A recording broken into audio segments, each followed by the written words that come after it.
அதனால அந்த தலைவரை சொன்னா நல்லா இருக்காதனால தான் லீடர்னு சொல்ல ஆரம்பித்தேன். அதனால் அவர்களை போகிறேன், உள்ளே போய் உட்காந்து பேசுகிறேன். ஜாயின் பண்ணலாமா வேணாமான்னு யோசிச்சுட்டு போய் உட்காடுறேன்.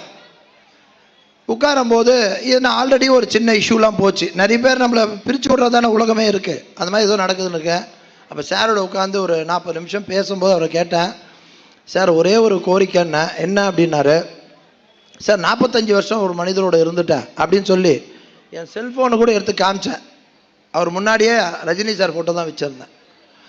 வருஷத்துக்கு ஒரு நாள் டிசம்பர் 12 உங்கள் பிறந்தநாள் அன்னைக்கு, அவரோட பிறந்தநாள் அன்னைக்கு நான் கோயிலுக்கு போயிட்டு நல திட்ட உதவிகள் பண்ணிவிட்டு பேப்பர் ஆடு கொடுக்குறது என் வழக்கம். அதை நான் செய்யலாமா அப்படின்னு கேட்டேன். என்ன சார் இப்படி சொல்கிறீங்க? நானும் அவரும் ரசிகருங்க. எனக்கும் தலைவர் அவர், எனக்கும் தலைவர் இது.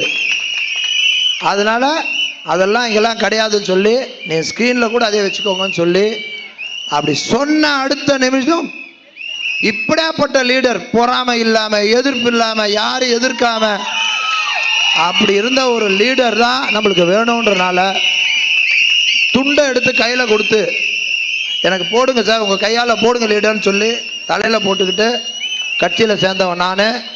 அவர்கள் அதையும் சொல்ல வந்தேன், இருக்கிற இடத்துக்கு உண்மையாக இருப்பேன் அது மட்டும் சொல்லிட்டு வந்தேன். அதே மாதிரி இன்றைக்கும் சொல்கிறேன், 45 வருஷம் பழகினால